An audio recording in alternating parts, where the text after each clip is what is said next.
জয়ের আগেই অতিরিক্ত কিছু ভালো নয়, আর সেটা ম্যাচ শেষে হারে হারে টের পেল নেদারল্যান্ডস। যুক্তরাষ্ট্র ইনিংসের 19তম ওভারের ঘটনা ছিল সেটি। ওই ওভারে বাজডি লিডকে পরপর একটি 4 একটি ছক্কা হাঁকিয়েছিলেন শুভম রঞ্জন। যুক্তরাষ্ট্রের এই ব্যাটারের সাথে তখনই তার বেঁধে যায় এবং তাদের মধ্যে ব্যাপক তর্কাতর্কি হয়। এরপর অবশ্য প্রতিশোধ নিয়েছে শুভম রঞ্জন নিজেও, সেই সাথে ম্যাচ শেষে নেদারল্যান্ডসকে হারিয়ে যুক্তরাষ্ট্র তুলে নিল সেই একই প্রতিক্রিয়ার প্রতিশোধ।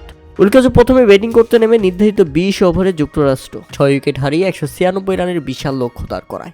দলের সর্বোচ্চ 51 বলে 79 রানের দারুণ ইনিংস খেলেন সাইতেজা মুক্কামাল্লা এবং শেষ দিকে 24 বলে 48 রানের ঝড়ো ইনিংস খেলেন শুভম রঞ্জন।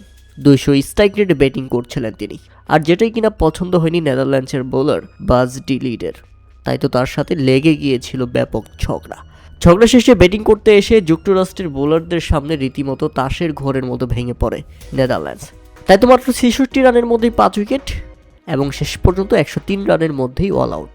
আর এরপর নেদারল্যান্ডসকে দেখিয়ে দারুণভাবে উদযাপন করে সেই বিতর্কের প্রতিক্রিয়া প্রকাশ করছিল যুক্তরাষ্ট্র এবং নেদারল্যান্ডসকে একেবারে নাকা নিচু পানি খাইয়ে 93 রানের বিশাল জয় তুলে নিয়েছে যুক্তরাষ্ট্র, যা এবারের বিশ্বকাপে তাদের প্রথম জয়, তাও সেটা নেদারল্যান্ডসের বিপক্ষে।